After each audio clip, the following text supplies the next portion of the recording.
Energinya nggak ada di sana gitu. Energinya tidak berada pada apa yang dia tuju, apa yang dia inginkan. Contoh misalnya, Assalamualaikum warahmatullahi wabarakatuh. Halo semuanya, jumpa lagi dengan aku, Pipit Tangeria. Semoga hari ini dan seterusnya teman-teman kita semua berada dalam kesehatan yang paripurna ya, sehat walafiat, bisa melakukan aktivitas seperti biasanya, ya, menyelesaikan tugas-tugas kita ya yang diberikan Allah sebaik mungkin. Amin ya rabbal alamin.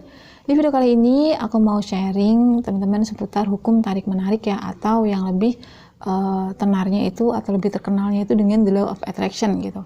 Nah, aku ingin share ini lebih simpelnya ya, sesimpel-simpelnya gitu supaya mudah dipahami. Selengkapnya tonton terus videonya ya. Nah, apa itu the law of attraction? Nah, atau hukum tarik menarik ya. Sebenarnya itu adalah salah satu hukum alam ya yang Allah ciptakan guna mengatur kehidupan makhluk yang ada di dunia, yang ada di bumi. Jadi Allah itu apa ya, sistem kerjanya Allah atau bekerjanya Allah atau kuasanya Allah itu disiratkan atau dimanifestasikan menjadi hukum alam tersebut gitu. Salah satunya hukum the law of attraction atau hukum tarik menarik. Nah, untuk lebih simpelnya gitu ya, di dalam hukum tarik menarik ini, kalau yang aku pahami gitu ya, itu adalah keterikatan energi teman-teman.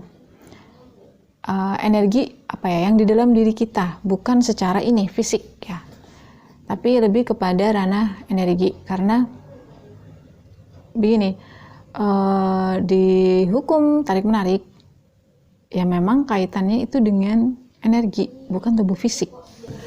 Artinya apa? Begini ya teman-teman, di alam semesta ini ya, beserta isinya kita pun diciptakan dengan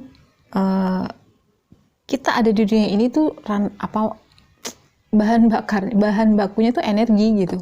Kita bisa membentuk jari, bisa membentuk badan, bisa membentuk wajah gini ya, itu kan dari energi Tuhan gitu ya. Sumbernya adalah dari sumber sang energi gitu, yaitu Allah Subhanahu wa taala. Nah, dari situ Allah menciptakan kita ke dunia beserta hukum alamnya, itu mengikat. Kita terikat dengan hal tersebut, dengan hukum alam itu. Nah, ini harus dipahami. Supaya apa? Kita ngerti nih, kalau terjadi sesuatu sama kita, apa sebabnya itu kita ngerti, kita tahu. Nah, sebenarnya untuk simple, yang bahasa paling simple untuk membahasakan hukum the law of attraction itu adalah hukum sebab akibat atau hukum tabur tuai. Jadi di dalam hukum tarik menarik itu yang energinya yang sejenis menarik sejenis. Artinya seperti apa? Kadang kita bingung gitu ya, ini kok hidup kayak gini terus ya, ini kok orang-orang di sekitar aku kayak toksik banget ya, atau apa ya, gak enak banget lah gitu. Karena apa? Kita ya, di dalam diri kita, energi yang ada di dalam diri kita, perasaan kita itu dominannya seperti hal-hal yang di luar diri kita. Maka kalau kita mau bercerminlah dengan apa yang ada di sekitar kita, itu tidak akan menipu teman-teman. Itulah realnya kita. Nah, kenapa misalnya ini aku manifest sesuatu kok gagal terus, kok belum terwujud? Karena apa? Energinya nggak ada di sana gitu. Energinya tidak berada pada apa yang dia tuju, apa yang dia inginkan. Contoh misalnya pengennya bahagia, tapi energinya itu energi sedih, kecewa, dendam, marah gitu ya. Ya mana mungkin bisa bahagia kan gitu. Aku maunya misalnya apa ya, jodoh yang sabar, yang penyayang gitu ya. Tapi kitanya sering marah-marah, suka mengeluh gitu ya. Banyak yang bertentangan gitu. Energi kita ya, perasaan yang muncul, yang berkecamuk di dalam diri kita itu banyak bertentangan dengan apa yang kita inginkan. Ya kita akan menarik hal itu gitu. Jadi kita tanamannya apa? Oh, tanamannya ini aku kecewa, tanamannya aku nih benci, tanamannya ini aku penuh dengan ambisi gitu ya. Ya akan hadir orang-orang atau hal-hal yang serupa dengan itu gitu. Apa yang kita tabur itulah yang kita tuai gitu ya misalnya. Contoh misalnya aku nih orangnya sering ragu-ragu ya misalnya. Aku nih orangnya suka ngedumel gitu ya. Terus aku mengharapkan nih orang-orang di sekitar aku respect dengan aku gitu, sayang dengan aku gitu. Ya nggak mungkin gitu. Yang ada apa, orang-orang juga pada cuek bebek sama aku gitu loh, atau ya suka komplain dengan apa yang aku lakukan gitu. Karena apa? That's me gitu. That's me. Itulah aku kayak gitu. Nah, kita jarang belajar ke sana gitu. Kesadaran kita tidak ke situ. Kenapa kesadaran kita tidak ke sana? Karena kita terlalu sibuk keluar, teman-teman. Keluar diri kita. Kita tidak menyelami diri kita sendiri. Oh ya, aku nih kayak gimana sih selama ini gitu. Kok seperti ini terus ya gitu. Oh ya, selama ini aku penuh dengan keraguan. Aku penuh dengan ketidakpastian. Aku selalu melakukan sesuatu itu suka nunda-nunda misalnya. Nah, itu aku banget ya dulu gitu. Sebelum mengenal lebih dalam tentang ini, memang kesadaran kita tuh bertingkat, teman-teman ya. Berdasarkan dengan kehidupan yang kita jalani itu, kalau kita mau belajar dari situ, kesadaran kita akan bertumbuh. Oh, aku kurangnya di sini, cocok aja aku selalu ketemu dengan orang-orang seperti ini. Oh, cocok aja orang tua aku suka ngomel-ngomel misalnya ya, suka komplain. Oh, orang-orang besar aku cuek, gak peduli. Ternyata aku selama ini gitu ya, terlalu cuek dengan diriku sendiri gitu, sibuk keluar, empatinya keluar ke orang lain terus, ke diri sendiri enggak gitu. Itulah kesadaran yang perlu kita tumbuhkan, kesadaran untuk mengenali atau menyelami diri kita sendiri. Nah, selama kita tidak mengenali diri kita sendiri, tidak menyelami diri kita sendiri, kita selamanya juga akan bingung, teman-teman. Kalau terjadi sesuatu yang tidak sepemahaman dengan kita, yang tidak kita inginkan, kita pasti ngeluh di sana.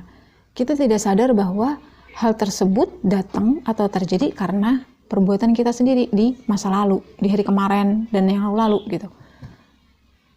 Makanya kan kalau di dalam agama kita gitu ya, Muslim ya, kalau aku tawakal gitu, ikhlas itu artinya mengakui loh, ada pengakuan di sana bahwa oh ya, ini aku yang salah, pasti nih aku pernah melakukan hal buruk sehingga aku dapatnya buruk, pasti nih aku nih selalu nggak yakin, nggak percaya sehingga yang kuinginkan belum terjadi. Ikhlas menerima, inilah akibatnya ya Allah, inilah akibatnya aku dari apa yang aku tanam kemarin gitu. Inilah akibatnya. Ya ikhlaslah nerima, karena ini hasil perbuatan kita gitu. Nah, ikhlas itu adalah perjalanan kesadaran juga gitu ya, bahwa kita sadar nih, ini hasilku sendiri nih. Kenapa aku dibohongi? Kenapa aku ditipu? Sadar nih, berarti ada yang salah sama diriku sendiri. Ikhlaslah mengakui bahwa oh ya Allah, mungkin selama ini aku sering menipu diriku sendiri. Oh ya, menipu apa ya? Oh ya, hatiku bilang A, aku selalu ngerjakan B. Gitu. Coba ditelisik lebih dalam. Dan akui hal tersebut. Itu kan termasuk ego diri dan kesombongan. Supaya apa? Energi yang seperti itu dengan ikhlas menerima, energi yang seperti itu akan terkikis, teman-teman. Akan berganti. Ikhlas itu kan energinya bagus ya. Nah, akan berganti energi yang jelek-jelek tadi, buruk-buruk tadi, akan berganti pada saat kita ikhlas menjadi ya energi positif yang akan merubah realita kita berikutnya. Makanya kenapa pentingnya mengenali diri gitu ya. Kan kayaknya banyak ya di kitab-kitab manapun kayak gitu ya, barang siapa mengenal dirinya maka mengenal Tuhannya. Maka kenalilah diri kita. Mengenali diri dari mana? Dari rasa-rasa yang muncul di dalam diri kita gitu. Terus sesuaikan dengan apa yang terjadi, pasti connect gitu, pasti sesuai gitu, karena Allah adil kok gitu. Kita nggak mungkin menanggung keburukan orang lain ya. Kita hanya akan menanggung keburukan kita ataupun kebaikan kita sendiri, dan itu butuh kesadaran dan jiwa yang besar ya, yang lapang untuk menerima itu gitu. Kita kerap nggak mau, kita selalu merasa benar soalnya gitu. Kita jarang banget yang mengakui bahwa oh ya aku salah gitu, sangat jarang. Dan padahal dengan pengakuan itu gitu, baru kita akan bisa berubah. Nah itu tadi, the law of attraction bekerja gitu, hukum tarik menarik, hukum tabur tuai yang aku maksud itu bekerja. Apapun yang kita lakukan ya itulah yang akan kita terima sebenarnya gitu. Kayak misalnya kenapa ya aku kok sakit, kok kayak aku nggak punya uang gitu ya. Coba telusuri ke dalam diri gitu. Jangan nyalahin orang. Nggak perlu orang lain empati dengan kita. Nggak perlu menyuruh ya orang lain empati dengan kita. Nggak perlu mengharap orang lain peduli dengan kita. Tapi ke dalam diri dulu kita, kenapa ya selama ini kok kayak gini, kenapa ya gitu. Nah, misalnya aku selalu gagal nih ya menjalin hubungan gitu ya, coba tulis ke dalam diri, apa ya yang salah, apa pasti ketemu teman-teman. Nah, intinya untuk memahami hukum tarik menarik atau the law of attraction, maka selamilah diri kita, sering-seringlah melihat diri ke dalam. Kemudian apa yang terjadi di luar itu kita pelajari nih, koreksi. Oh ya, apa yang rasa-rasa, apa yang dominan muncul, dan apa yang terjadi realitanya di kehidupan kita. Karena sejenis menarik sejenis. Bahagia itu menarik orang yang tenang, damai, ya kan, yang gak akan merungsung, pasti yang akan datang kebahagiaan gitu. Orang yang penuh dengan keraguan, ketidakpastian, kebingungan dalam hidupnya, masih mencari-cari gitu ya, itu akan menarik orang yang juga gitu, yang penuh kepalsuan, mungkin menipu, membohongi, dan segala macam gitu. Nah, itu adalah pantulan diri kita semua, bukan hasil orang, itu hasil kita sendiri gitu. Nah, makanya kalau di aku gitu ya, Riyadhah dan Loa itu selalu beringinkan, kenapa? Riyadhahnya ini untuk membersihkan keburukan-keburukan yang ada dalam diri kita sampai kita bisa ikhlas menerima. Logowo, sadar, oh ini salahku. Kemudian dari kesadaran itu kan kita pengen baiki ya, diperbaiki gitu.